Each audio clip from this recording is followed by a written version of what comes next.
Longer, I want to introduce our speaker, David Woods Bartley. If you were able to attend the keynote address this morning, you have already had the pleasure of meeting him and hearing his amazing story. If this is your first time attending the session, I know that you're in for a wonderful and moving experience. David is a mental health educator, speaker, trainer. He is a member of the National Alliance on Mental Illness, the International Association for Youth Mental Health, the National Storytelling Network's Healing Story Alliance, and Active Minds.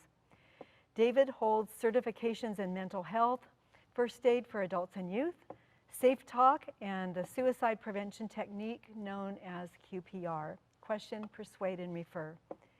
David has presented to audiences across the United States, Central America, Ireland, and India, giving in-person and virtual keynote speeches and workshops on the topics of mental health, suicide awareness, culture, leadership, and the life-saving power of connection.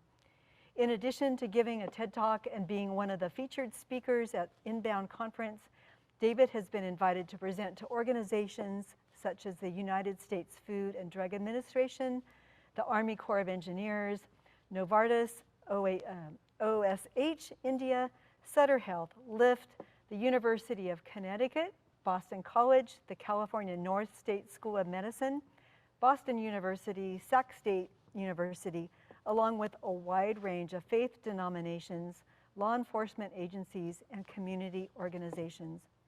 We have been so fortunate to have so much of David's time today. Please join me in welcoming him now.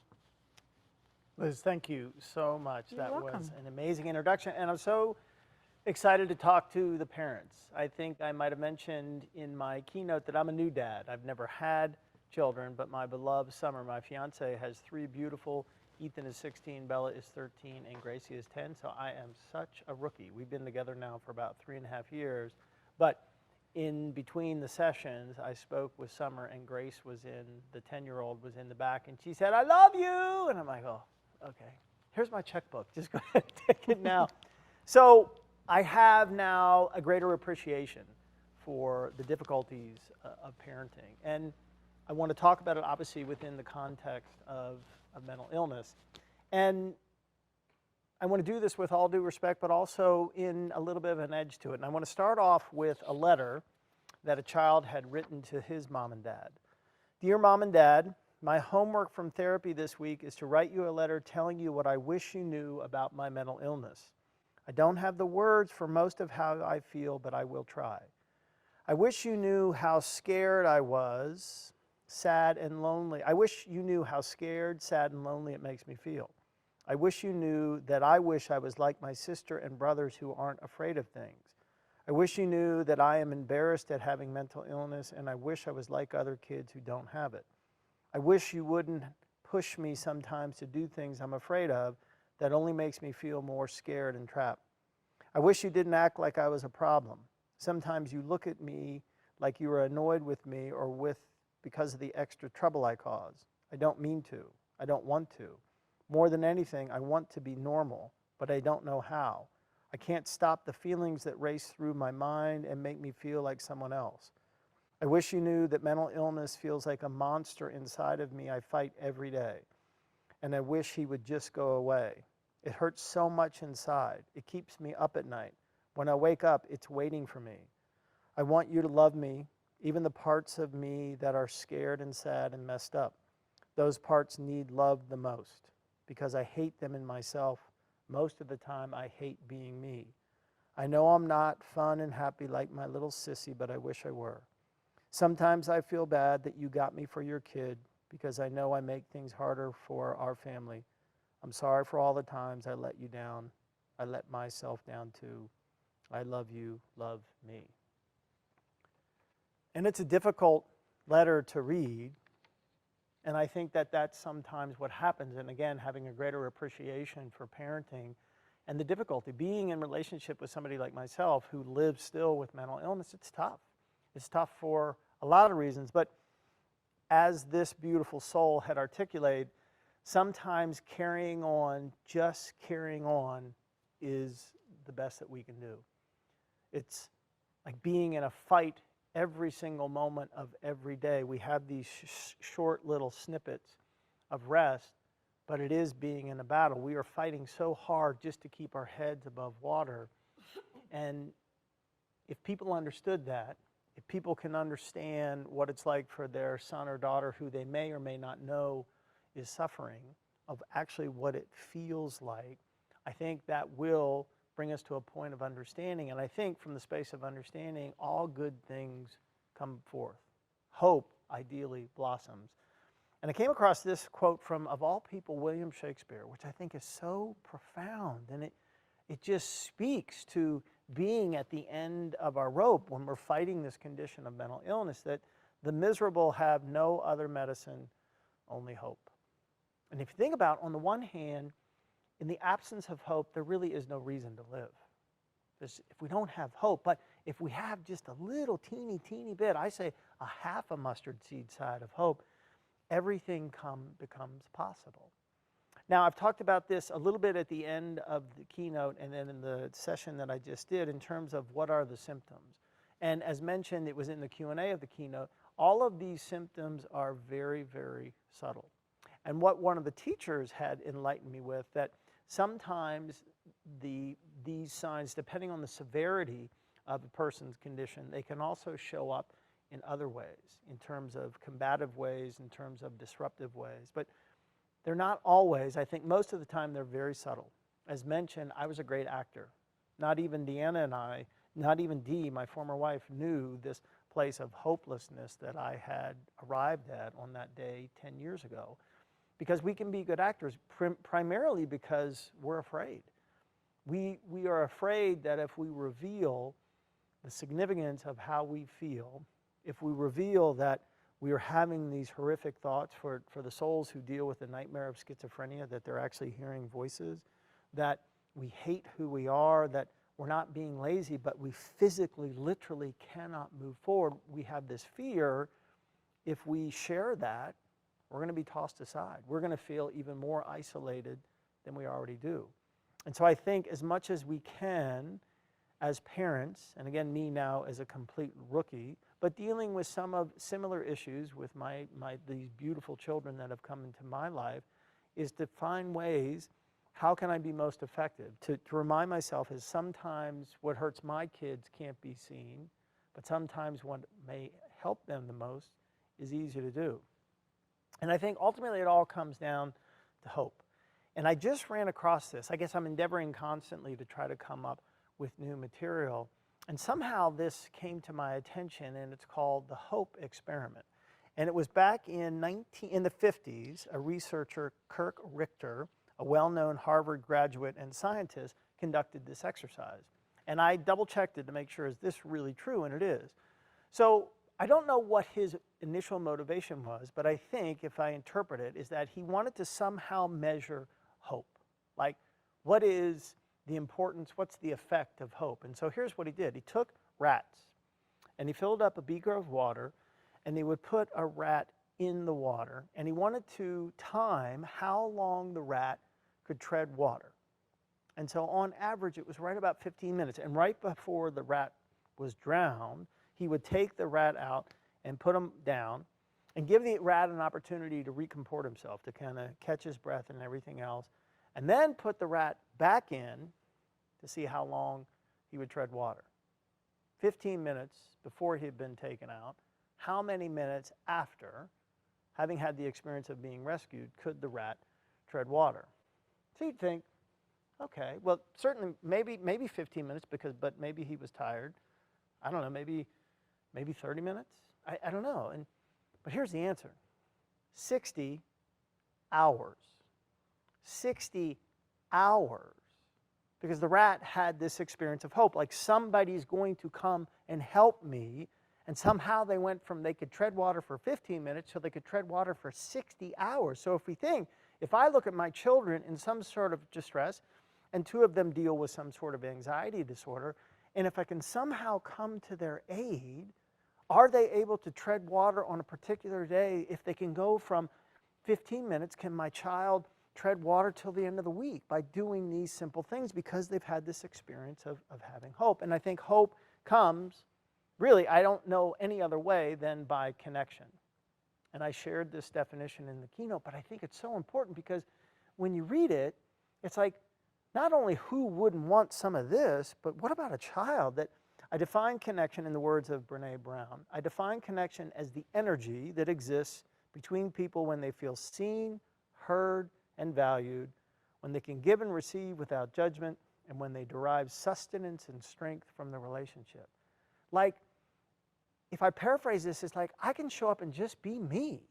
And just by being me in your presence in which I feel seen, heard, and valued, I get to be nourished. It's like I get to be fed because my hope tank is filled up. I can tread water on the most difficult days longer because I've had this connection with you and I have the experience of hope. Hope floats. It allows me to move on. So it's all about connection. Connection is this sometimes the thing that helps most is easy to do. But here's the beautiful thing about connection. I mean, there's nothing bad about connection. Connection is perfect in every way. But you get 3 bonuses. So this is like we're staying up way too late at night, and we're going through and we go to the Home Shopping Network, and it's cold, and there's that Snuggie, you know, that one piece, and you think, oh man, that would, you not look around our shoulder and think, does anybody else know that I'm going to order this? And it says, hey, if you order now, you get 2 more. Well, that's the thing with connection. You actually get 3 bonuses. It's reciprocity, release, and reinforcement. I know of no more pure form of reciprocity than connection. It's just this beautiful thing. And that, for me, it's an essential aspect of self-care because when I connect, I hadn't met Clint and Dave before, our incredible AV technicians, our technical masters. And just being in their presence, I was having a good day. I feel better. And I'm hoping that there was something that I was able to offer that had some sort of beneficial experience on these two. So it is this reciprocal. It is the epitome of giving and receiving in a circle. Now, around mental illness, we all have a fear that we're going to say or do the wrong thing. I mean, it's understandable. I still have it today. But what I'm going to share with you is never wrong. And I'm not a fan of absolutes. These always work. And so we were released from the fear that we're going to say or do the wrong thing. And yet no one expects you to do these things. So each of these beautiful gestures comes with the power of an unexpected gesture. It's like you're standing in line getting ready to board your plane and you have a ticketing coach and someone taps you on the shoulder and says, I am so sorry. Is there any way you could do us a favor and come into first class? Like, it would really help us out. And it's that kind of dynamic. And I talked about it. It's recognition, understanding, and expression. And I'm a bit of a freakazoid about names. I really do. And here's the technique that I teach. And now, you obviously know your child's name. At least I hope you do. But if you use this technique and become great with the friends of your children, and remember them, and so they have a friend come over, you haven't seen them in a while, say, Johnny, it's so nice to see you again. And then you become good about remembering the dogs of people and all these other people. It sets forth an energy that is so pure and so blissful that your house then becomes the house that not only does it have this experience of bliss and peace of mind and support for the people in it, the people want to come there because they feel better. And so I tell people, look, if you want to remember somebody's name, first pause, ask them, repeat it, and then create an association. And as mentioned, I think the greatest thing is we need to know that most everybody has a story behind their name, and you need to ask. So I told the story in the keynote about one, but here's the best one of all. Given a speech in Boston a couple years ago, and there was this young, beautiful young woman who was sitting in the front row. And of course, nobody sits in the front row. So I came up and I said, thank you so much for sitting in the front row. What's your name? And she said, my name is Hope. And I'm like, oh, what? I love that name. What's the story behind your name? And she says, I don't know. I said, you don't know why your folks named you Hope? And she said, I don't. I said, well, I just got to tell you, I love your name. I think it's fantastic. So I was one of the breakout speakers, and then later in the conference, I went to hear the great Brian Stevenson. And if you hadn't heard Brian Stevenson's TED Talk, please listen to it. So he was on this huge stage, like 20,000 people. And we're all waiting to go in, and there are thousands of people. And all of a sudden, I feel somebody tap me on my shoulder, and I spin around, and it's Hope. And before I could say, oh my gosh, how did you find me? She puts her phone in front of me, and she had texted her mom and said, Mom, why did you and Dad name me Hope? And her mother wrote back, because your father and I knew that's what you would bring to the world. like she didn't know that, and now she did. She was reminded of why her parents named her Hope, and I wish I could have been there the next time she introduced herself to somebody, and they said, "Hi, I'm so-and-so," and she said, "Hi, my name is Hope."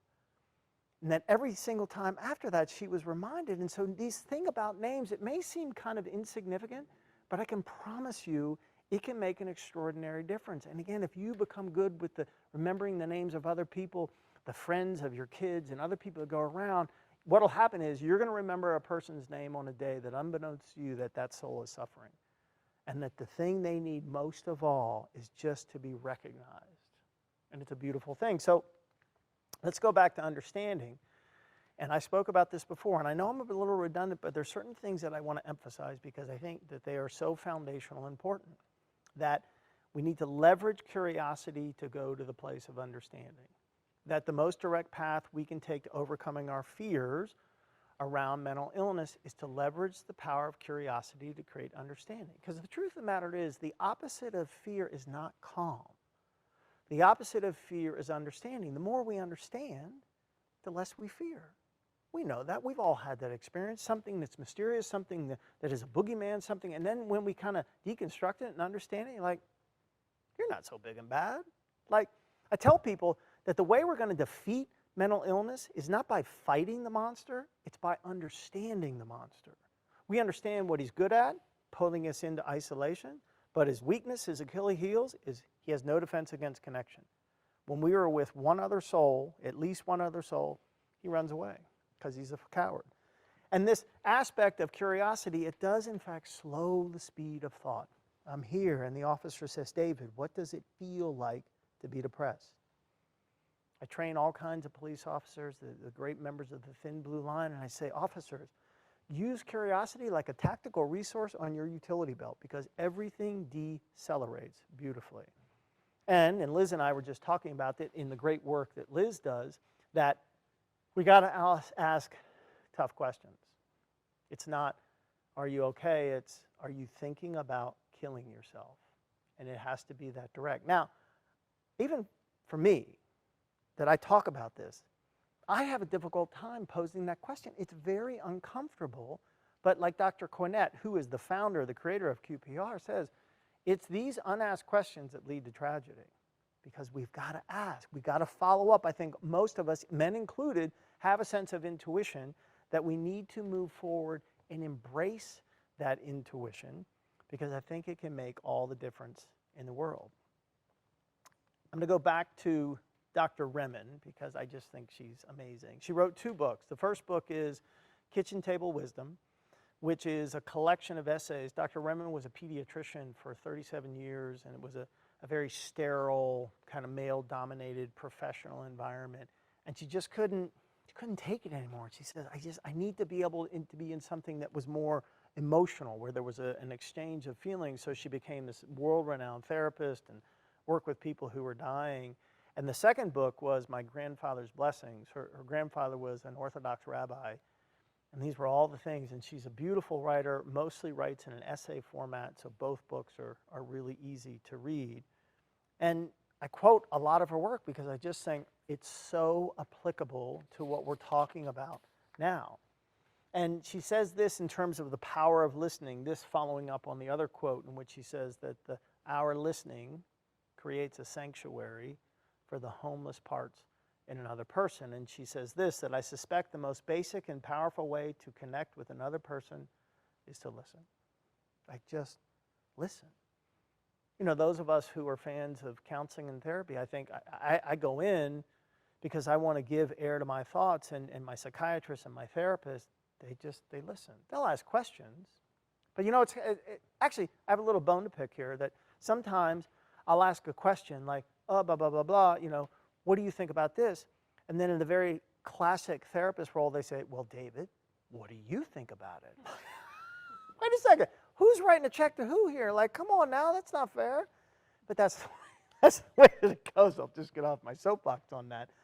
But the other thing, I ran across this quote by the great Lady Bird Johnson, and you know, sometimes people just say such great, amazing things that it stops me in my track, and I say, okay, I got to use that people must be given the opportunity just to hurt out loud. Not to be fixed, not to be corrected. They just need to be supported. I think in the support groups that I'm blessed to facilitate, one of the ground rules, one of the things that we say right at the beginning is that this group is all about support, not advice. And as a facilitator, I'm very mindful to listen that if one of the group members with all good intentions starts to offer advice, I'll say, may I please step in for just a second? And then ask the person who's sharing, would you like advice? 99% of the time they said no, and say, thank you for your offer, but we're going to just go like this. And so I think our kids, a lot of times, they just want to hurt out loud. I think they want to know, and Mr. Bowen talked about this beautifully, they want to know that there is safety if they could share their stories, if I can share my hurts. Me, in the presence of the psychiatrist, when I told him that I had been sodomized and raped as 11 years old by a Boy Scout leader, when he responded, the only thing he said that were life-changing words, reminding me that it's not my fault, he didn't try to fix anything. He didn't try to say, well, you don't need to think about that anymore. Well, you shouldn't think about that more. Well, he just said, it's not your fault. And I think that's why what these great souls have talked about, that this, one of the easiest things to do in response to something that we may not be able to see, is the simple act of listening. And listening will facilitate as the foundational act to conversation. And Rabbi Lord Jonathan Sacks is an extraordinary person. And I don't know, quite frankly, if this quote, if he wrote it about violence to self, but I think obviously it applies, in which he says that the greatest antidote to violence is conversation. Speaking our fears, listening to the fears of others, and in sharing vulnerabilities and discovering a genesis of hope. It's all about hope. So in other words, what the rabbi, if in my humble opinion, is saying is that if we leverage, again, curiosity to create the foundation of understanding and thus facilitate conversation, then it just, magical things can happen. I've seen it firsthand. And sometimes, I'll be honest with you, I sometimes think, God, you know what, dude? Looking in the mirror and think, well, you're bald. Like, okay, can't do anything about that. But I think, is what I talk about too simple? Because I think, gosh, I don't feel like, I don't have any data.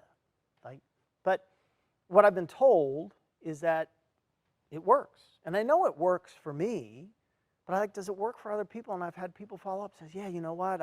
I took your suggestion that you shared, and the suggestions all come from other people. I'm just the mouthpiece. And they said, I did this, and this happened. And it's amazing. And I think, again, what we find out is we're often surprised at what we come to learn. So one day, get a call at the sanctuary, and it was from the animal shelter just up the hill in Auburn. And the story was that this old man came in with this equally aged dog and said, hey, I found this dog as a stray. I thought I should bring him in and maybe he could find a home. And the staff member was like, oh my gosh, thank you so much. Would you please fill out some information about who you are and where you found him, and we'll take him back. Who knows, maybe we're lucky and he's microchipped. And sure enough, the old man fills out his information. Staff goes in the back to check to see if he's microchipped, and they came back and they said, we're in luck. The dog is microchipped, and then took the information from the man and compared it with the information on the microchip, and it matched. Now, if I was there, I would have lost my mind. I would have berated that man. Oh man, what are you doing throwing away your dog at the end of life? What if I just tossed you away like you were worthless and useless and had no redeeming value? But that staff member did not do that. What that staff member did is the realization in which a slight adjustment in the foundation of a question can change everything. What she didn't say was, what's wrong with you? She made a slight adjustment to what happened to you and looked at him and said, sir, what's going on? What's happening? What can I do to help you? And at that point, the old man just burst into tears, and it took a little while for him to collect himself. And then he pointed at the dog and said, this is Joshua. I've had Joshua since he was 8 weeks old. There is nothing more important in my life than my dog, but I'm dying. I have a very short time to live, and I'm going into a medical facility, and I thought that if I said he was astray, instead of the fact that I had to give him up, it would give him more time to find a home. And then we hear the story and like, I do the same thing. It wasn't a man just tossing aside his dog. It was a man searching for some answer to a problem that seemed insurmountable. And like the realization I had when I learned Adia's story that I could get a second water trough, what this staff member, in the place of understanding this soul, she said, you know what? There's a sanctuary down the hill, and they take in old animals. Maybe they have room. And in fact, we did. And I'll never forget Dee and I driving up there, and this beautiful older man giving me the most important thing in his life. And he said to me, please take care of Joshua. And I said, sir, I promise I will. And Joshua lived out his life at the sanctuary for about 6 months more, and he was just the most magnificent, wonderful, incredible dog. And all that came to be because a person shifted from what's wrong with you to what happened to you. One is judgment, one is freedom. It creates a conversation. We see our children doing things that make no sense, and I'm not saying that they're not frustrating. I'm not saying that they don't set us back on our heels. But if there's some way that we can pause for just a moment, remember this story, what that amazing person at the animal shelter did, shift in the moment of us being angry. If I can move away from asking my 10-year-old, what's wrong with you? And then say, sweetheart, what's happening? In the moments I can remember, I'm always surprised. Everything changes. So we recognize somebody. We become masters of the art of remembering names. And then we leverage curiosity to create this incredibly fertile, wonderful ground of understanding. Like we learn people's stories. And aren't people's stories fascinating? Just incredible. And then we express. Like we got to express to people. We got to let them know.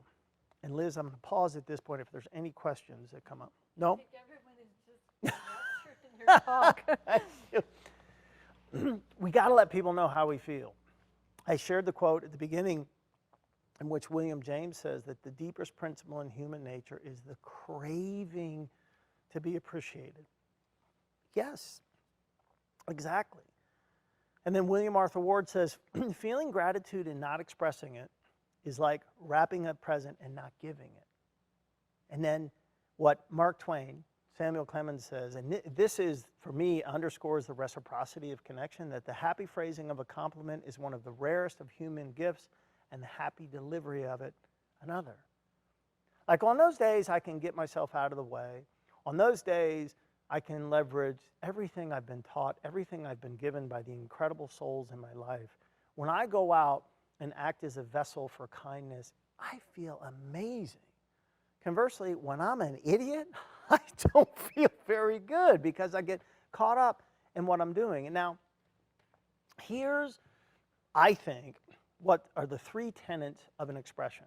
And you can do it in lots of different ways. I think 3 things. It's TSA.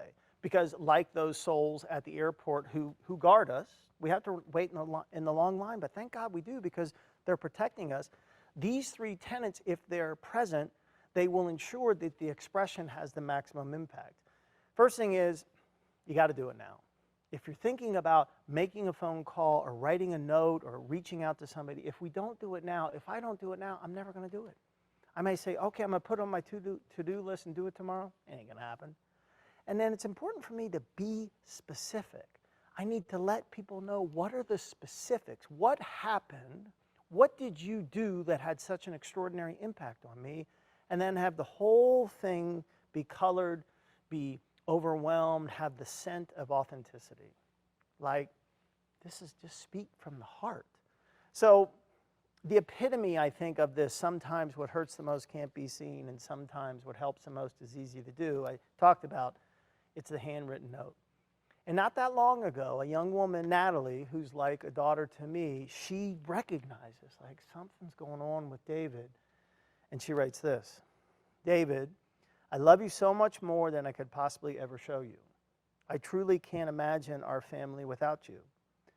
I lately have felt sad because I don't know what I can do to help you. I don't understand depression. I don't feel like anyone really does. I have been researching to try and figure out what I can do to help. However, I haven't really found anything, so I thought I would just reach out to remind you that even though your depression may cause you to feel that you are unworthy, that is the absolute farthest thing from the truth. And what I've come to understand is Natalie's note is the perfect note, because indeed it offers me support, not advice. It oozes understanding and it lacks any sense of judgment. And it's all about the aspect of inclusion. And Natalie goes on to say, we are a team, we can do this, and I am ready to kick some depression ass.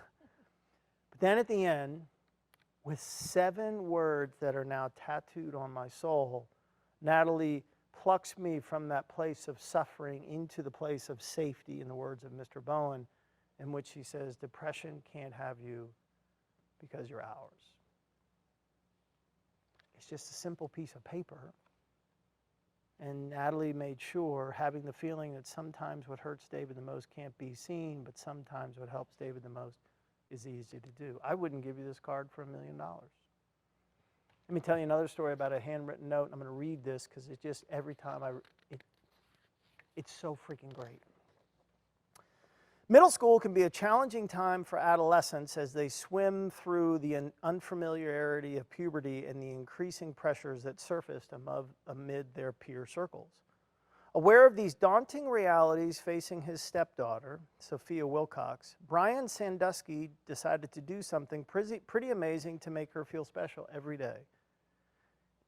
He left an inspirational note on Sophia's door every single day through her middle school to encourage her and to propel her through any uncertainties or challenges she may be facing.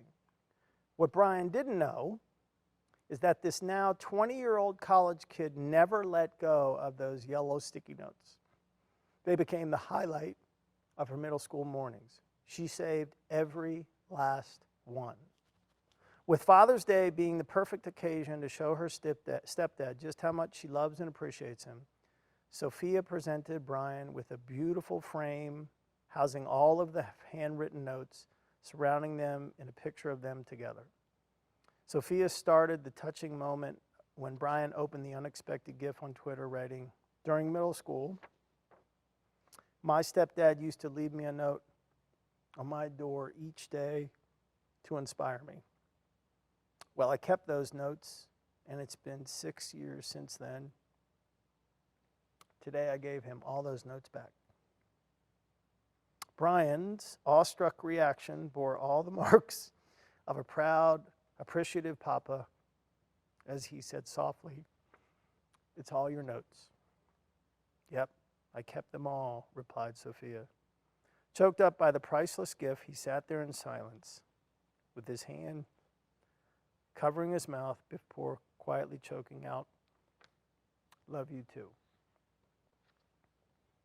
You imagine, I wonder, we sometimes wonder, do all these little things make a difference? And they do, and I'll tell you a story here at the end to underscore that. But here's another story, a little bit more data-driven, about a handwritten note. So there was a group of close to 800 people who had attempted to take their life by self-poisoning. And what they did is they wanted to look at the impact of what they call brief contact intervention. So they divided the group in two, and the observed 400, every month for the next year, they would send them a note. "Hey, just thinking about you. Hey, if you need something, let us know. Hey, you are a warrior to fight this. We believe in you. Don't forget that." And then at the end of the year, they said, "Okay, did it make a difference?" Well, it did. The group that had been receiving notes once a month for the year, they reduced the number of repeated suicide attempts by 50% because they got a note. 50% of the people who had previously attempted suicide, they didn't do it anymore. And they did a follow-up study 5 years later, and it still had the same effect. Recognition, understanding, and expression, I really think it's all about that. But the other thing is, I think we as parents, we got to be smelly. We really need to be smelly. We really got to be smelly. Well, let me explain what the heck I'm talking about. So a lot of the dogs that came to the sanctuary were blind. This is a picture of Dracula, as we called him Drac, and he was a Boston Terrier. And his eyes had become so bad we had to take them out. So we had a lot of blind dogs. And so what was fascinating to me was to watch how the blind dogs would follow basically the contours of the inside of the house, and they'd make their way out the dog door. So I could reckon that, okay, I get how they get out, but what I didn't understand, what I couldn't figure out is how they got back in, because they went from this open space, which there was no walls, and they made it back into the house. Not only did they make it in, it was like they were on a frozen rope. Like they always hit the middle of the dog door with incredible certainty, just like they could see. And I didn't understand them, like, how can they do it? And then one day it dawned on me. They were following the scent of the other dogs. Now, I know dogs. I have cared for more than 60 over the last 25 years. Dogs are very intentional of loving one another. And I know that those dogs specifically left scent. In this case, the scent of hope. So the dogs that couldn't see, they could make their way back into the safety of their home. And so as a parent, I got to remember, I got to be smelly. I need to demonstrate to Ethan and Bella and Grace what can be the best ways. Like I need to show up and just leave a trail, not force them, not drag them, not pull them, but leave a trail that they can follow in all different parts of life so that they can hit that door. And again, in the words of Mr. Bowen, to be safe. To have the matrix of needs, in his words, be fully realized so that they can enjoy the life that they have a right to, so that they can have the experience of peace of mind and mental health that they were born, the inalienable right to have that experience of wellness. People around us are suffering. I shared the quote from Dr. Ramsey, who said that someone you see today is thinking about killing themselves. I ran across another quote that a friend of mine forwarded to me it was from Lovett Ford, who says, so many live their lives feeling unloved, unseen, unrecognized, unappreciated. So very many. You may not know who they are because we are all conditioned to hide our truth below a bushel of shame. But they are everywhere. When you make an effort to share your love, you don't know always where it will land, but be sure that it does. Sometimes it lights a torch for others to follow. Sometimes it gives them reason to believe that there is a better life waiting for them after a lifetime of disappointment. Sometimes it builds spirit, and sometimes it actually saves lives. We just have to keep giving the love wherever and whenever we can. You never know how far it will travel. It's the way it is. And let me tell you a story here at the end. Just as a reminder that, and I get the frustration, again, in my rookiness, I've still had this at time where I feel like, gosh, I'm doing all these things and I feel like I'm showing up in all these ways, but it doesn't look like it's making a difference. And at times I've just literally been wanting to throw in the towel. Well, one of the animals that came to the sanctuary was Kia. Kia like the automobile. Kia was a parrot. And Kia had been abused by a man. So when Kia came to the sanctuary and she saw me, she did things I didn't know a parrot could be. I mean, she was so upset and screeched and screamed and did a ruckus. I'm like, whoa, wow. So we had the great room where the dogs kind of hung out, and we had this big armoire, and so we put Kia's cage up here and had a mirror behind it, and she had this commanding view. And again, we were all about cleanliness and food and everything else. So first day comes and think, okay, you know what? I'm good with animal energy. So I go up and she's freaking out. I'm like, okay, all right, I'm speaking to her. So I change the paper, and then I go to put my hand in the cage to do the water, the nuts, and the treats, and she comes at me. I'm like, oh man, I mean, she's not a huge parrot, but she could take my finger off. So she calms down. Well, she really doesn't. And then she turns her back, goes to the rear of the cage, and is facing the other way, and she is shaking like this. I'm like, oh my God. Okay. Second day, I think it's going to be better. Same thing. Third day, same thing. Second week, same thing. Second month, same thing. Every time, showing up, clearing my energy, wanting to clean her cage to make sure she had the best water, the best food, the best nuts, making sure my mind was clear, trying to project something different so she could have a different experience of a man.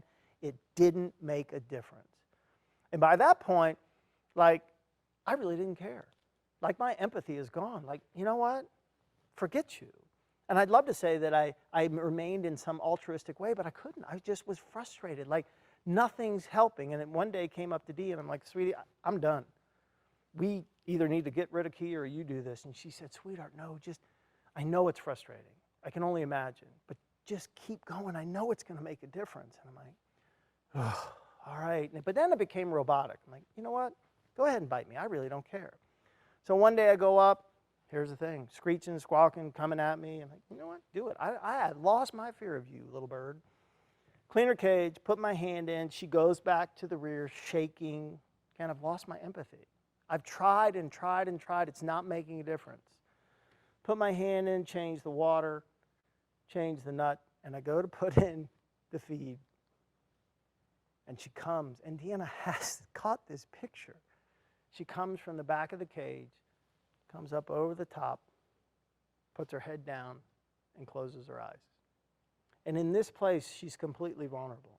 She can't bite me. She can't strike me with her talon. So the question becomes, was trust created in that moment? Or was it all the simple little things done over a period of time at the encouragement of an extraordinary soul that created trust? And it was obviously that. Now, the same thing is with teachers. Really, the same thing, I think, is with all of us human beings. And the bad news is we don't always get to see the benefit like I did in this situation. But very much like I just read, we just have to take solace in the knowing that it all makes a difference. It all makes a difference. It is these small drops of hope which can accumulate to allow a soul to move forward and to experience their rightful inheritance of peace of mind and mental health.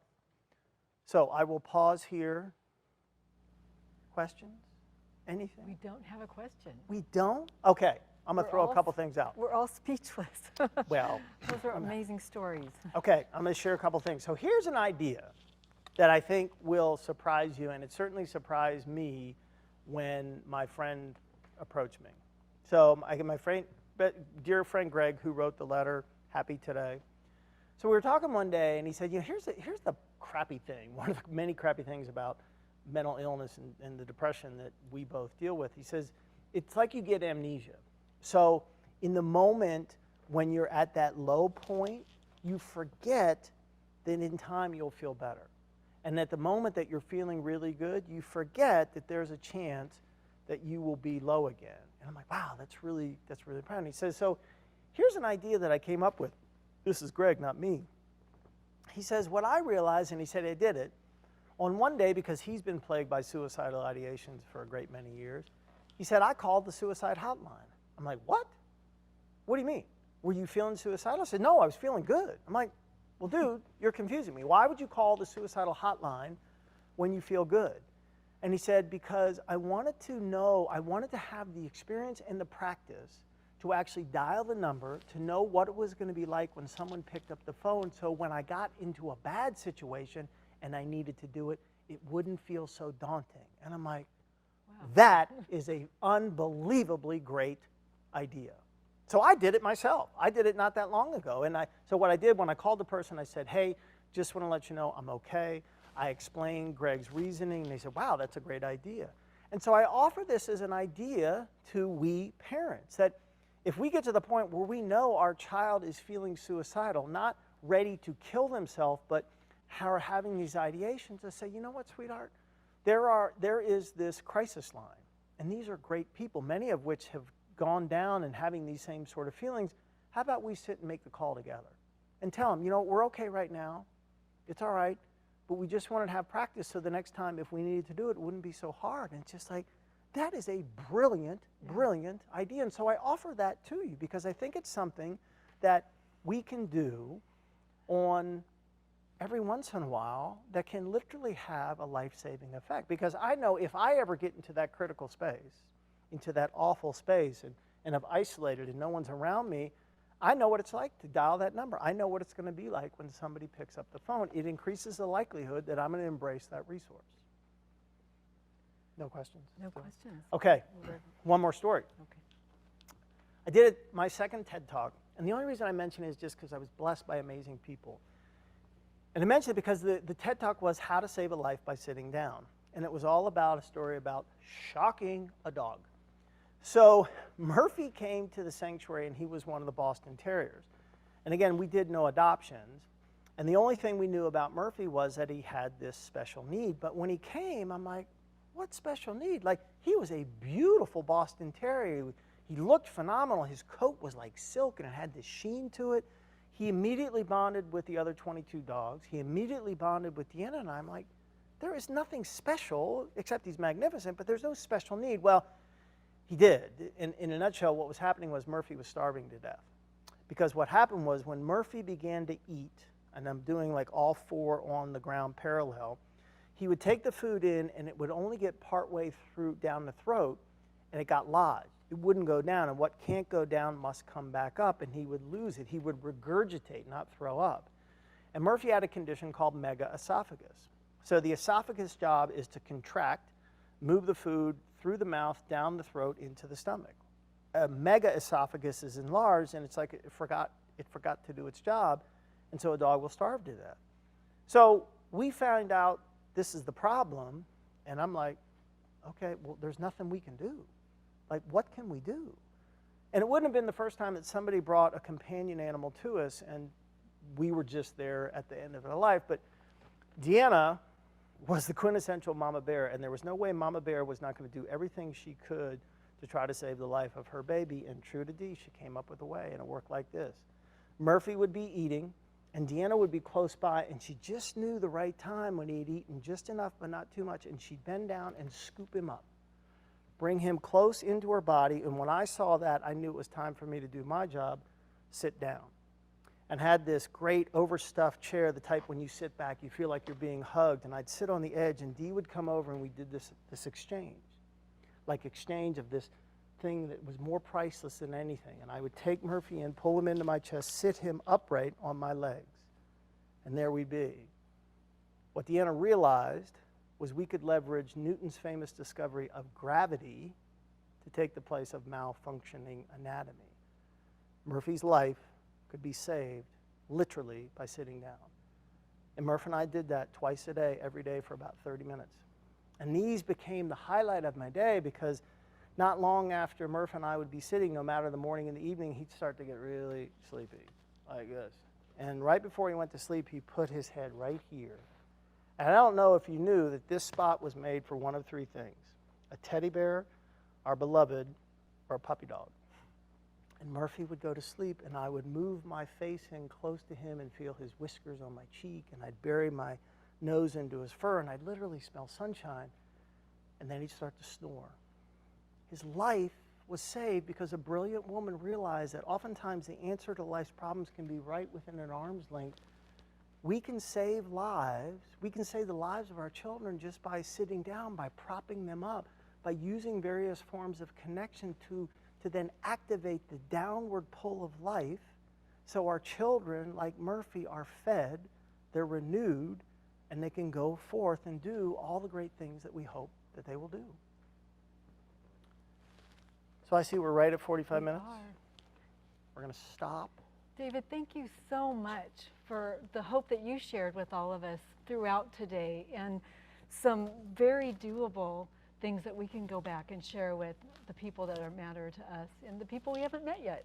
Well, and Liz, thank you for everything that you do within the county. A huge shout out to Dave and Clint, who make this whole thing, to my dear friend Karina, everybody at the Office of Education, Mr. Nanak, who from the top is doing everything. So thank you. Thank you for the honor of being here today. Well, thank you for being here. And those of you that haven't filled out a survey yet, please make sure to do that before you take off. You will need to do that if you are here as a part of the Staff in Service Day. And I've been told that we have a short video to stand by for that Karina Lindblom would like to talk to us a little bit more before we conclude the conference today. Thank you so much for attending.